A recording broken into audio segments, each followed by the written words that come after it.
Good morning students. ਤੁਹਾਡਾ subject name है software engineering ਜਿਹਦਾ ਅਸੀਂ ਸੈਕਿੰਡ ਕੁਐਸਚਨ ਕਰ ਰਹੇ ਹਾਂ ਐਕਸਪਲੇਨ ਸੌਫਟਵੇਅਰ ਪ੍ਰੋਸੈਸ ਮਾਡਲ।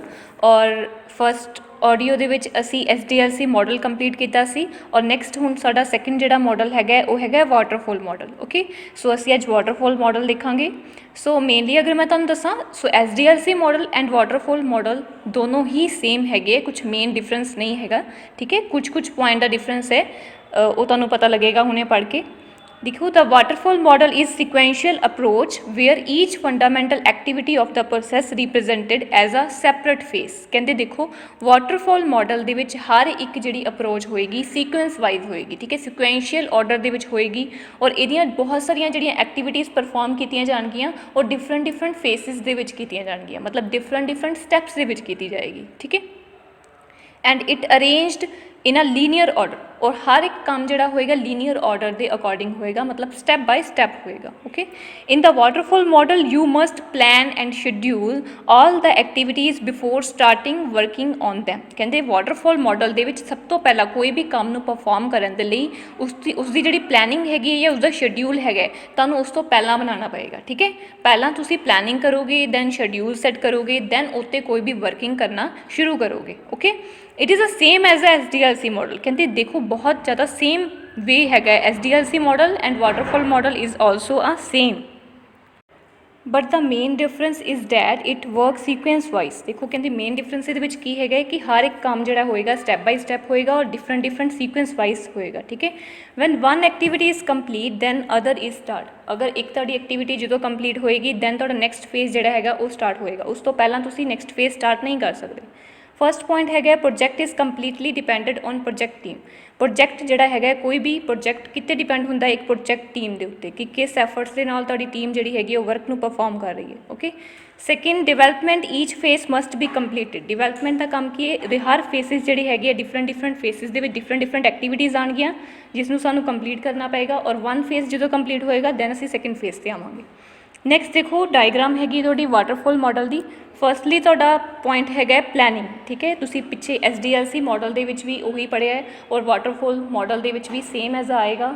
और सब तो पहला प्लैनिंग की जाती है, कोई भी काम नूं परफॉर्म करने के लिए उसकी प्लैनिंग की जाएगी। नैक्सट एनालाइसिस की जाएगी, मतलब तुसीं स्टडी करोगे उस चीज़ की, उस चीज़ के लिए मटीरियल गैदर करोगे, इन्फॉर्मेशन गैदर करोगे। थर्ड नंबर पर तुहाडी आएगी डिज़ाइनिंग, तुसी उस प्रोसैस नूं डिज़ाइनिंग दे विच कन्वर्ट करोगे। एंड फोर्थ नंबर ते विच आएगा तुहाडी कोडिंग, तुसी डिज़ाइनिंग के सारे स्ट्रक्चर नूं कोडिंग दे विच कन्वर्ट कर दोगे, कोई भी लैंग्वेज चूज़ कर लोगे। उस तो बाद फिफ्थ नंबर पर तुहाडी आएगी टेस्टिंग, क्योंकि मार्केट दे विच तुसी कोई भी चीज़ अगर लॉन्च करनी हैगी है दैन तुसी टेस्टिंग तो बिना नहीं कर सकते। एक एक्यूरेसी और एक एरर फ्री सॉफ्टवेयर ही तुसी मार्केट दे विच लॉन्च करोगे। नैक्सट तुहाडा आएगा डिप्लॉयमेंट। डिप्लॉयमेंट मतलब कि तुसी एरर फ्री अपना सॉफ्टवेयर रेडी कर लिया, तुसी उन्होंने मार्केट दे विच लॉन्च करन जा रहे हो। ओके, और नैक्सट तुहाडी आएगी last they which maintenance. Maintenance is very much important, क्योंकि अगर तुहाडा कोई सॉफ्टवेयर रेडी हो गया तुसी उन्होंने मार्केट दे विच लॉन्च कर दिता है, अगर तुसी उन्होंने मेनटेन नहीं करोगे उहदे विच डेली अपडेशनस नहीं करोगे दैन तुहाडा सॉफ्टवेयर या फिर तुहाडा प्रोजैक्ट जिहड़ा है वो इनक्रीजिंग लैवल दे विच ग्रोथ वाली साइड नहीं जाएगा। ठीक है, सो ये सारे स्टैप्स जिहड़े हैगे सेम SDLC मॉडल वाले हैगे। तो तुसी पिछले सॉफ्टवेयर के जिहड़े हैगे पॉइंट्स वही एक्सप्लेन कर सकते हो नैक्सट भी। और नैक्सट असी करांगे third prototyping model. A prototype is a version of system and part of the system. कहते प्रोटोटाइप साडा जिहड़ा हैगा मॉडल वो किसका एक सिस्टम का पार्ट है, सिस्टम का वर्जन है। ठीक है, that developed quickly to check the customers requirement. जो क्यों यूज़ किया जाता है कि असी अगर मान लो क्विकली किसी कस्टमर की रिक्वायरमेंट्स को चैक करना है दैन असी प्रोटोटाइप मॉडल यूज़ करते हैं। And feasibility of the some design decision, उस तो बाद फीडबैक लैके यूजर्स की। ठीक है, यूजर्स की रिक्वायरमेंट्स को चैक करके दैन असी डिज़ाइन कोई भी क्रिएट करते हैं। Okay, A prototype is useful for when a customer and developer is not sure of the requirement.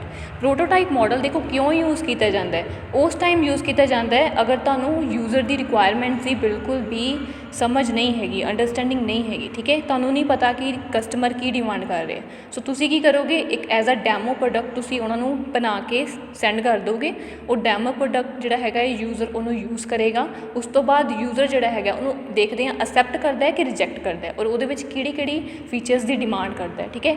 ਇਹ ਜਿੱਦਾਂ ਉਹ ਫੀਚਰਸ ਦੀ ਡਿਮਾਂਡ ਕਰੇਗਾ ਉਹਦੇ ਫੀਡਬੈਕ ਚੈੱਕ ਕੀਤੇ ਜਾਣਗੇ। ਉਹਦੇ ਫੀਡਬੈਕ ਤੋਂ ਚੈੱਕ ਕਰਕੇ ਅਸੀਂ ਯੂਜ਼ਰ ਦੀ ਡਿਮਾਂਡਸ ਦੀ ਜਾਂ ਫਿਰ ਯੂਜ਼ਰ ਦੀ ਰਿਕੁਆਇਰਮੈਂਟਸ ਦੀ ਐਸਟੀਮੇਸ਼ਨਸ ਲਗਾਵਾਂਗੇ, ਔਰ ਦੈਨ ਉਸ ਤੋਂ ਬਾਅਦ ਕੋਈ ਵੀ ਡਿਜ਼ਾਈਨ ਜਿਹੜਾ ਹੈਗਾ ਉਹ ਡਿਵੈਲਪ ਕੀਤਾ ਜਾਏਗਾ ਜਾਂ ਕ੍ਰੀਏਟ ਕੀਤਾ ਜਾਏਗਾ। Okay, in prototyping is useful when a customer and developer is not sure the requirement. In prototyping the client is involved throughout the development process। कहते इस प्रोसैस ਦੇ ਵਿੱਚ, ਇਸ ਡਿਵੈਲਪਮੈਂਟ ਪ੍ਰੋਸੈਸ ਦੇ ਵਿੱਚ ਕਲਾਇੰਟ ਜਿਹੜਾ ਹੈਗਾ ਉਹਦਾ ਵੀ ਬਹੁਤ ਵੱਡਾ ਰੋਲ ਹੈ। ਕਿਉਂਕਿ ਕਲਾਇੰਟ ਜੇ ਅਗਰ ਫੀਡਬੈਕ ਸਾਨੂੰ ਦੇਣਗੇ, ਕਲਾਇੰਟ ਅਗਰ ਸਾਨੂੰ ਆਪਣੀਆਂ ਡਿਮਾਂਡ ਦੱਸਣਗੇ, ਦੈਨ ਉਸ ਤੋਂ ਬਾਅਦ ਕੋਈ ਵੀ ਡਿਜ਼ਾਈਨ ਜਿਹੜਾ ਹੈਗਾ ਉਹ ਕ੍ਰੀਏਟ ਕੀਤਾ ਜਾਏਗਾ, ਠੀਕ ਹੈ, with the help of customers requirements ਔਰ feedback which increase the likelihood of client acceptance of the final implementation. Then check ਕੀਤਾ ਜਾਏਗਾ ਕਿ ਕਲਾਇੰਟ ਜਿਹੜਾ ਹੈਗਾ ਉਸ ਪ੍ਰੋਡਕਟ ਨੂੰ ਜਾਂ ਉਸ ਸੋਫਟਵੇਅਰ ਨੂੰ ਅਸੈਪਟ ਕਰ ਰਿਹਾ ਜਾਂ ਨਹੀਂ ਕਰ ਰਿਹਾ, ਠੀਕ ਹੈ। While some prototype are developed with the exception that they will be discarded। ਅਗਰ ਕੋਈ ਵੀ ਪ੍ਰੋਟੋਟਾਈਪ ਮਾਡਲ ਦੇ ਵਿੱਚ ਕੁਛ ਵੀ ਬਗਸ ਆ ਰਹੇ ਹੈ, ਐਰਰ ਆ ਰਹੇ, ਐਕਸੈਪਸ਼ਨਸ ਆ ਰਹੀਆਂ, ਦੈਨ ਉਸ ਪ੍ਰੋਡਕਟ ਨੂੰ ਜਾਂ ਉਸ ਸੋਫਟਵੇਅਰ ਨੂੰ ਜਾਂ ਉਸ ਮਾਡਲ ਨੂੰ ਉਸ ਵੇਲੇ ਹੀ ਡਿਸਕਾਰਡ ਕਰ ਦਿੱਤਾ ਜਾਏਗਾ, ਮਤਲਬ ਰੱਦ ਕਰ ਦਿੱਤਾ ਜਾਏਗਾ, ਠੀਕ ਹੈ।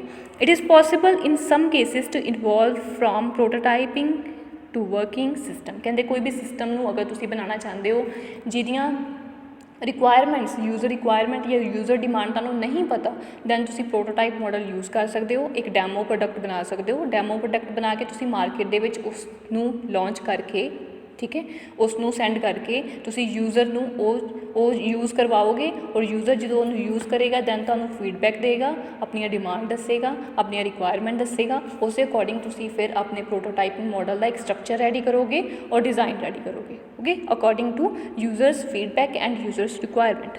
ਨੈਕਸਟ ਦੇਖੋ ਸਟੈਪਸ ਕੀ ਹੈ। ਇਹ software prototype can be used, ਕਿਉਂ ਯੂਜ਼ ਕਰਦੇ ਹਾਂ, ਇਨ ਦਾ ਰਿਕੁਆਇਰਮੈਂਟ ਇੰਜੀਨੀਅਰਿੰਗ ਇਹ prototype can help the validation of a system requirement. ਕਹਿੰਦੇ ਕਿਸੇ ਵੀ ਸਿਸਟਮ ਦੀ ਰਿਕੁਆਇਰਮੈਂਟਸ ਨੂੰ ਚੈੱਕ ਕਰਕੇ ਉਹਨੂੰ ਵੈਲਿਡ ਕਰਵਾਇਆ ਜਾਂਦਾ ਕਿ ਇਹ ਵਾਲਾ ਸੌਫਟਵੇਅਰ ਜਾਂ ਇਹ ਵਾਲਾ ਪ੍ਰੋਡਕਟ ਵੈਲਿਡ ਕਿਸ ਟਾਈਪ ਦਾ ਹੋਏਗਾ, ਕਿਸ ਟਾਈਮ ਵੈਲਿਡ ਹੋਏਗਾ, ਕਿਸ ਟਾਈਮ ਉਹਨੂੰ ਵੈਲੀਡੇਸ਼ਨ ਮਿਲੇਗੀ। ਅਗਰ ਉਹਦੇ ਵਿੱਚ ਇਹ ਵਾਲੇ ਫੀਚਰਸ ਹੈਗੇ ਹੈ ਦੈਨ ਉਹ ਵੈਲਿਡ ਹੈ, ਵਰਨਾ ਉਹ ਚੀਜ਼ ਵੈਲੀਡੇਸ਼ਨ ਨਹੀਂ ਹੈਗੀ, ਉਹਨੂੰ ਵੈਲੀਡੇਸ਼ਨ ਨਹੀਂ ਪ੍ਰੋਵਾਈਡ ਹੋਏਗੀ। ਇਸ ਕਰਕੇ ਵੈਲੀਡੇਸ਼ਨ ਪ੍ਰੋਵਾਈਡ ਕਰਵਾਉਣ ਦੇ ਲਈ ਕੀ ਕੀਤਾ ਜਾਏਗਾ, ਕਸਟਮਰ ਦੀ ਨੀਡਸ ਨੂੰ ਚੈੱਕ ਕੀਤਾ ਜਾਏਗਾ। ਦੈਨ ਅਸੀਂ ਕੀ ਯੂਜ਼ ਕਰਾਂਗੇ, ਪ੍ਰੋਟੋਟਾਈਪ ਮਾਡਲ। ਸੈਕਿੰਡ ਹੈ it allow the users to experiment with the system and feedback to your requirement. ਕਹਿੰਦੇ ਇਹਦੇ ਵਿੱਚ ਅਸੀਂ ਯੂਜ਼ਰਸ ਜਿਹੜੇ ਹੈਗੇ ਉਹ ਸਾਡੇ ਪ੍ਰੋਡਕਟ ਦੇ ਨਾਲ ਐਕਸਪੈਰੀਮੈਂਟ ਕਰਨਗੇ, ਉਹਦੇ ਫੀਚਰਸ ਨੂੰ ਚੈੱਕ ਕਰਨਗੇ, ਦੈਨ ਉਹਦੀ ਫੀਡਬੈਕ ਦੇਣਗੇ, ਦੈਨ ਅਸੀਂ ਕੀ ਕਰਾਂਗੇ, ਉਸ ਫੀਡਬੈਕ ਨੂੰ ਚੈੱਕ ਕਰਕੇ ਆਪਣਾ ਡਿਜ਼ਾਈਨ ਕ੍ਰੀਏਟ ਕਰਾਂਗੇ। ਥਰਡ ਨੰਬਰ 'ਤੇ ਇਨ ਦਾ ਐਕਸਪੈਰੀਮੈਂਟ ਡਿਜ਼ਾਈਨ ਇਹ prototype can help to carry out different design. ਕਹਿੰਦੇ ਐਕਸਪੈਰੀਮੈਂਟ ਡਿਜ਼ਾਈਨ ਦੇ ਨਾਲ ਸਾਨੂੰ ਡਿਫਰੈਂਟ ਡਿਜ਼ਾਈਨ ਜਿਹੜੇ ਹੈਗੇ ਉਹ ਮਿਲ ਜਾਂਦੇ, ਕਿਉਂਕਿ ਯੂਜ਼ਰ ਜਿਹੜਾ ਹੈਗਾ ਉਹ ਫੀਡਬੈਕ ਦੇਗਾ, ਅਤੇ ਇੱਕ ਯੂਜ਼ਰ ਥੋੜ੍ਹਾ ਫੀਡਬੈਕ ਦੇਗਾ, ਡਿਫਰੈਂਟ ਯੂਜ਼ਰ ਫੀਡਬੈਕ ਦੇਣਗੇ। ਜਦੋਂ ਡਿਫਰੈਂਟ ਯੂਜ਼ਰ ਫੀਡਬੈਕ ਦੇਣਗੇ ਅਤੇ ਹਰ ਇੱਕ ਯੂਜ਼ਰ ਦਾ ਡਿਜ਼ਾਈਨ ਕੀ ਹੋਏਗਾ, ਡਿਫਰੈਂਟ ਹੋਏਗਾ। ਸੋ ਸਾਨੂੰ ਡਿਫਰੈਂਟ ਡਿਜ਼ਾਈਨ ਜਿਹੜੇ ਹੈਗੇ ਆਪਣੇ ਮਾਡਲ ਦੇ ਲਈ ਮਿਲ ਜਾਣਗੇ, ਓਕੇ।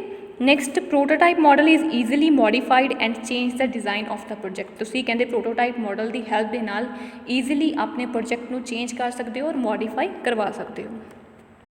ਨੈਕਸਟ ਇਹਦੇ ਵਿੱਚ ਸਾਡੇ 4 ਫੇਸਿਸ ਆ ਰਹੇ ਹੈ, ਜਿੱਦਾਂ ਵਾਟਰਫਾਲ ਮਾਡਲ, SDLC ਮਾਡਲ ਦੇ ਵਿੱਚ 7 ਫੇਸਿਸ ਸੀਗੇ, ਠੀਕ ਹੈ। ਇਹਨਾਂ ਨੇ ਕੀ ਕਰਤਾ, ਆਪਣੇ ਕੰਮ ਨੂੰ ਡਿਕਰੀਜ਼ ਕਰ ਦਿੱਤਾ, ਜਿਹਦੇ ਵਿੱਚ 4 ਫੇਸਿਸ ਆ ਗਏ ਓਨਲੀ। ਸਭ ਤੋਂ ਫੇਸ ਪਹਿਲਾ ਕਿਹੜਾ ਹੈਗਾ, ਐਸਟੈਬਲਿਸ਼ ਆਬਜੈਕਟਿਵ ਨੂੰ ਅਸੀਂ ਗੋਲ ਵੀ ਬੋਲਦੇ ਹਾਂ, ਠੀਕ ਹੈ। ਸਭ ਤੋਂ ਪਹਿਲਾਂ ਅਸੀਂ ਆਪਣਾ ਗੋਲ ਜਿਹੜਾ ਹੈਗਾ ਉਹਨੂੰ ਐਸਟੈਬਲਿਸ਼ ਕਰਨਾ, ਸਾਡੇ ਆਬਜੈਕਟਿਵ ਜਿਹੜਾ ਹੈਗਾ ਐਸਟੈਬਲਿਸ਼ ਹੋਏਗਾ। ਸੈਕਿੰਡ ਨੰਬਰ 'ਤੇ ਸਾਡਾ ਆਏਗਾ ਡਿਫਾਈਨ ਪ੍ਰੋਟੋਟਾਈਪ ਫੰਕਸ਼ਨੈਲਿਟੀ। ਤੁਸੀਂ ਫੰਕਸ਼ਨੈਲਿਟੀ ਚੈੱਕ ਕਰਨੀ ਹੈ ਕਿ ਅਸੀਂ ਕਿਉਂ ਇਹ ਪ੍ਰੋਜੈਕਟ ਜਿਹੜਾ ਹੈਗਾ ਬਣਾ ਰਹੇ ਹਾਂ, ਠੀਕ ਹੈ, ਉਹਦੇ ਕੀ ਫੰਕਸ਼ਨਸ ਹੋਣਗੇ, ਡਿਫਾਈਨ ਕਰਵਾਉਣੇ ਆ। ਥਰਡ ਨੰਬਰ 'ਤੇ ਤੁਹਾਡਾ ਜਿਹੜਾ ਡਿਵੈਲਪ ਦਾ ਪ੍ਰੋਟੋਟਾਈਪ, ਫਿਰ ਉਸ ਤੋਂ ਬਾਅਦ ਤੁਹਾਡੀ ਪ੍ਰੋਟੋਟਾਈਪ ਜਿਹੜੀ ਹੋਗੀ ਉਹ ਡਿਵੈਲਪ ਹੋਣੀ ਸ਼ੁਰੂ ਹੋ ਜਾਏਗੀ। ਐਂਡ ਫੋਰਥ ਨੰਬਰ 'ਤੇ ਤੁਹਾਡਾ ਆਏਗਾ ਇਵੈਲੂਏਟ ਦਾ ਪ੍ਰੋਟੋਟਾਈਪ, ਮਤਲਬ ਤੁਸੀਂ ਉਹਨੂੰ ਚੈੱਕ ਆਊਟ ਕਰੋਗੇ ਸਾਰੇ ਪ੍ਰੋਟੋਟਾਈਪ ਪ੍ਰੋਜੈਕਟ ਨੂੰ ਕਿ ਤੁਸੀਂ ਕੀ ਕ੍ਰੀਏਟ ਕੀਤਾ, ਕੀ ਡਿਵੈਲਪ ਕੀਤਾ, ਉਸ ਨੂੰ ਚੈੱਕ ਕੀਤਾ ਜਾਏਗਾ, ਠੀਕ ਹੈ। ਚੈੱਕ ਕਿਹਦੀ ਹੈਲਪ ਨਾਲ ਕੀਤਾ ਜਾਏਗਾ, ਯੂਜ਼ਰ ਦੀ ਰਿਕੁਆਇਰਮੈਂਟਸ ਦੇ ਅਕੋਰਡਿੰਗ, ਯੂਜ਼ਰ ਦੇ ਫੀਡਬੈਕ ਦੇ ਅਕੋਰਡਿੰਗ, ਠੀਕ ਹੈ। ਸੋ ਯੂਜ਼ਰ ਫੀਡਬੈਕ ਦੇਗਾ ਉਸ ਚੀਜ਼ ਦੇ ਲਈ, ਓਕੇ। ਇਹ 4 ਪੁਆਇੰਟ ਜਿਹੜੇ ਹੈਗੇ ਆ ਇਹ ਹੈਗੇ ਆ ਪ੍ਰੋਟੋਟਾਈਪ ਮਾਡਲ ਦੇ। फर्स्ट देखो की लिखा है establish objective.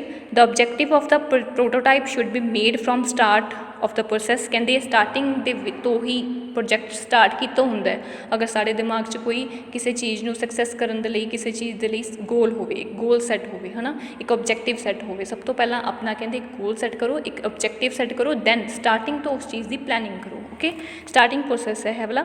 It is a validate to system requirement. ਇਹਦੇ ਵਿੱਚ ਕੀ ਆਏਗੀ, ਬਹੁਤ ਸਾਰੀਆਂ ਸਿਸਟਮ ਦੀਆਂ ਰਿਕੁਆਇਰਮੈਂਟਸ ਨੂੰ ਚੈੱਕ ਕੀਤਾ ਜਾਏਗਾ ਕਿ ਅਗਰ ਤੁਸੀਂ ਕੋਈ ਵੀ ਗੋਲ ਸੈੱਟ ਕਰਨਾ ਹੈਗਾ ਤਾਂ ਉਹਦੇ ਲਈ ਕੀ ਰਿਕੁਆਇਰਮੈਂਟ ਚਾਹੀਦੀ ਹੈ। ਮੰਨ ਲਓ ਮੈਂ ਇੱਕ ਕੰਪਿਊਟਰ ਬਣਾਉਣਾ ਹੈ ਤਾਂ ਕੰਪਿਊਟਰ ਦੇ ਲਈ ਮੈਨੂੰ ਸਾਰਾ ਹਾਰਡਵੇਅਰ ਦਾ ਮਟੀਰੀਅਲ ਚਾਹੀਦਾ ਹੈ, ਠੀਕ ਹੈ। ਸੋ ਸਿਸਟਮ ਰਿਕੁਆਇਰਮੈਂਟ ਹੋਣੀ ਬਹੁਤ ਜ਼ਿਆਦਾ ਕੰਪਲਸਰੀ ਹੈ, ਇਸ ਲਈ ਅਸੀਂ ਡਿਜ਼ਾਈਨ ਕਰਾਂਗੇ ਦੈਨ ਡਿਜ਼ਾਈਨ ਹੋ ਪਾਏਗਾ ਸਾਡਾ ਸਿਸਟਮ। ਓਕੇ, ਸੈਕਿੰਡ ਨੰਬਰ 'ਤੇ ਤੁਹਾਡਾ ਆਏਗਾ define prototype functionality. In this we can decide that what are the inputs are expected outputs from your prototype model. ਕਿ ਸਾਡੇ ਪ੍ਰੋਟੋਟਾਈਪ ਮਾਡਲ ਦੇ ਵਿੱਚ ਜਿਹੜੀ ਅਸੀਂ ਇਨਪੁਟ ਦੇ ਰਹੇ ਹਾਂ ਉਸ ਅਕੋਰਡਿੰਗ ਸਾਡੀ ਆਊਟਪੁੱਟ ਸਾਨੂੰ ਪ੍ਰੋਵਾਈਡ ਹੋ ਰਹੀ ਹੈ ਕਿ ਨਹੀਂ ਹੋ ਰਹੀ, ਕਿਹੜੇ ਫੰਕਸ਼ਨਸ ਯੂਜ਼ ਕਰ ਰਹੇ ਹਾਂ ਅਸੀਂ। To reduce the prototyping cost you can ignore some functionality in the model. ਕਹਿੰਦੇ ਅਗਰ ਤੁਸੀਂ ਮੰਨ ਲਓ ਸੈੱਟ ਕੀਤੀ ਹੋਈ ਕਿ ਮੈਂ ਇੰਨੀ ਕੋਸਟ ਤੱਕ ਹੀ ਆਪਣਾ ਜਿਹੜਾ ਸੋਫਟਵੇਅਰ ਡਿਵੈਲਪ ਕਰਨਾ ਹੈਗਾ ਤਾਂ ਉਸ ਕੋਸਟ ਦੇ ਅੰਦਰ ਜੋ ਵੀ ਫੰਕਸ਼ਨੈਲਿਟੀ ਤੁਸੀਂ ਐਡ ਕਰਨਾ ਚਾਹੁੰਦੇ ਹੋ ਉਹਨੂੰ ਕਰ ਸਕਦੇ ਹੋ।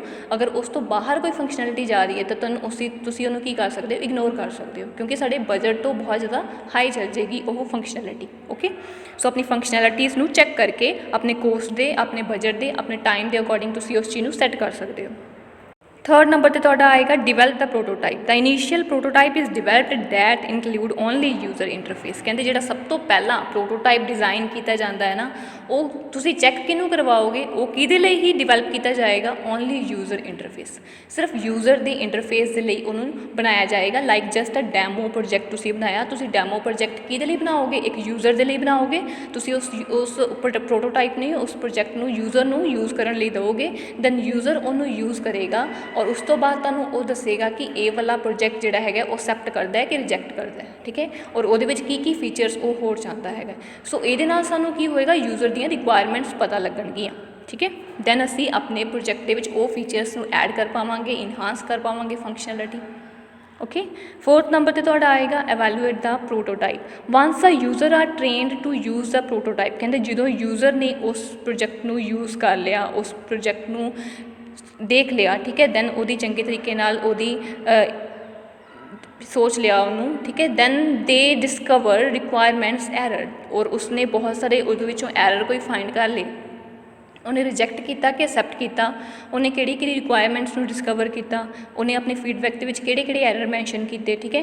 ਯੂਜ਼ਿੰਗ ਦਾ ਫੀਡਬੈਕ, ਕਹਿੰਦੇ ਜਦੋਂ ਤੁਸੀਂ ਫੀਡਬੈਕ ਪੜ੍ਹੋਗੇ, both the specifications and the prototype can be improved if changes are introduced, then a repeat of steps 3 and 4 may be needed. ਕਹਿੰਦੇ ਤੁਸੀਂ ਫੀਡਬੈਕ ਪੜ੍ਹੋਗੇ, ਅਗਰ ਐਕਸੈਪਟ ਕਰ ਦਿੱਤਾ ਤਾਂ ਬਹੁਤ ਵਧੀਆ ਗੱਲ ਹੈ, ਅਗਰ ਰਿਜੈਕਟ ਕਰ ਦਿੱਤਾ ਦੈਨ ਉਹਦੇ ਵਿੱਚ ਸਾਨੂੰ ਲਿਖਿਆ ਹੋਏਗਾ ਇੱਕ ਫੀਡਬੈਕ ਦੇ ਵਿੱਚ ਕਿਹੜੀ ਫੰਕਸ਼ਨੈਲਿਟੀ ਐਡ ਕਰਵਾਉਣੀ ਹੈ, ਤੁਸੀਂ ਉਸ ਨੂੰ ਫੰਕਸ਼ਨੈਲਿਟੀਜ਼ ਨੂੰ ਐਡ ਕਰਵਾ ਸਕਦੇ ਹੋ, ਠੀਕ ਹੈ। ਵਿਦ ਦਾ ਹੈਲਪ ਆਫ ਤੁਸੀਂ ਕਿਹੜੇ ਸਟੈਪ ਦੁਆਰਾ ਫੋਲੋ ਕਰੋਗੇ, ਥਰਡ ਐਂਡ ਫੋਰਥ, ਮਤਲਬ ਕਿ ਡਿਵੈਲਪ ਦਾ ਪ੍ਰੋਟੋਟਾਈਪ ਦੁਆਰਾ ਯੂਜ਼ ਕਰੋਗੇ ਐਂਡ ਇਵੈਲੂਏਟ ਦਾ ਪ੍ਰੋਟੋਟਾਈਪ ਦੁਆਰਾ ਯੂਜ਼ ਕਰੋਗੇ। ਦੋਨੋਂ ਫੇਸਿਸ ਤੁਸੀਂ ਦੁਆਰਾ ਯੂਜ਼ ਕਰ ਸਕਦੇ ਹੋ ਆਪਣੇ ਪ੍ਰੋਜੈਕਟ ਦੀ ਫੰਕਸ਼ਨੈਲਿਟੀ ਨੂੰ ਇਨਹਾਂਸ ਕਰਨ ਦੇ ਲਈ। ਓਕੇ, ਸੋ ਨੈਕਸਟ ਲਿਖਿਆ ਹੋਇਆ prototyping is not a stand alone. ਕਹਿੰਦੇ ਪ੍ਰੋਟੋਟਾਈਪ ਜਿਹੜਾ ਕੰਮ ਹੈਗਾ ਇਕੱਲਾ ਇੱਕ ਇੰਡੀਵਿਜੂਅਲ ਇਨਸਾਨ ਦਾ ਕੰਮ ਨਹੀਂ ਹੈਗਾ, ਇੰਡੀਵਿਜੂਅਲ ਪਰਸਨ ਇਹਨੂੰ ਕੰਮ ਨਹੀਂ ਕਰ ਸਕਦਾ। ਕੰਪਲੀਟ ਡਿਵੈਲਪਮੈਂਟ ਮੈਥੋਲੋਜੀ, ਕਹਿੰਦੇ ਇਹਦੇ ਵਿੱਚ ਬਹੁਤ ਸਾਰੀ ਕੰਪਲੀਟ ਇੱਕ ਮੈਥਡਸ ਚਾਹੀਦੇ ਹੈਗੇ, but rather an approach to be used in the context of full methodology. ਕਹਿੰਦੇ ਇਹ ਸਾਰਾ ਕੰਮ ਕਿਸ ਵੇ ਦੇ ਨਾਲ ਹੋਏਗਾ, ਫੁੱਲ ਮੈਥਡਸ ਦੇ ਨਾਲ, ਫੁੱਲ ਮੈਥੋਲੋਜੀ ਦੇ ਨਾਲ, ਠੀਕ ਹੈ। ਇਹਦੇ ਵਿੱਚ ਕੋਈ ਵੀ ਇੰਡੀਵਿਜੂਅਲ ਪਰਸਨ ਕੰਮ ਨਹੀਂ ਕਰ ਸਕਦਾ। ਅਗਰ ਇੰਡੀਵਿਜੂਅਲ ਪਰਸਨ ਕੰਮ ਕਰੇਗਾ ਤਾਂ ਯੂਜ਼ਰ ਫੀਡਬੈਕ ਕਿੱਥੋਂ ਦੇਣਗੇ, ਠੀਕ ਹੈ। ਸੋ ਡਿਫਰੈਂਟ ਯੂਜ਼ਰਸ ਦੀ ਫੀਡਬੈਕ ਆਏਗੀ, ਮਤਲਬ ਕਿ ਇਹ ਇੱਕ ਇੰਡੀਵਿਜੂਅਲ ਪਰਸਨ ਦਾ ਕੰਮ ਨਹੀਂ ਹੈਗਾ, ਇਹ ਯੂਜ਼ਰ ਵੀ ਇਹਦੇ ਵਿੱਚ ਇਨਵੋਲਵ ਹੈਗਾ ਇਸ ਪ੍ਰੋਜੈਕਟ ਨੂੰ ਬਣਾਉਣ ਦੇ ਲਈ, ਇਸ ਡਿਵੈਲਪਮੈਂਟ ਨੂੰ ਕਰਨ ਦੇ ਲਈ, ਠੀਕ ਹੈ। ਸੋ ਨੈਕਸਟ ਅਸੀਂ ਅੱਜ ਸਮਝੇ ਹੈਗੇ ਹੈ waterfall model and prototyping model. So I hope you can understand easily. Okay, so waterfall model ਜਿਹੜਾ ਹੈਗਾ ਉਹਦੇ ਇਹ ਸਟੈਪਸ ਜਿਹੜੇ ਹੈਗੇ ਅਗਰ ਪੇਪਰ ਦੇ ਵਿੱਚ ਆ ਗਏ, planning, analysis, designing, coding, testing, deployment and maintenance, ਤੁਸੀਂ ਉਹੀ SDLC ਮਾਡਲ ਜਿਹੜਾ ਹੋਇਆ ਹੈਗਾ ਉਹਨੂੰ ਹੀ ਰਾਈਟ ਡਾਊਨ ਕਰ ਸਕਦੇ ਹੋ, ਠੀਕ ਹੈ, ਸੇਮ ਪੁਆਇੰਟਸ। ਓਕੇ, ਔਰ ਪ੍ਰੋਟੋਟਾਈਪਿੰਗ ਮਾਡਲ ਜਿਹੜਾ ਹੈਗਾ ਤੁਹਾਨੂੰ ਪਤਾ ਹੈ ਕਿ ਕਿਉਂ ਯੂਜ਼ ਕਰਦੇ ਹਾਂ ਅਸੀਂ, ਕਿਸੇ ਵੀ ਯੂਜ਼ਰ ਦੀ ਰਿਕੁਆਇਰਮੈਂਟਸ ਨੂੰ ਚੈੱਕ ਆਊਟ ਕਰਨ ਦੇ ਲਈ। Okay, so thank you so much, have a nice day.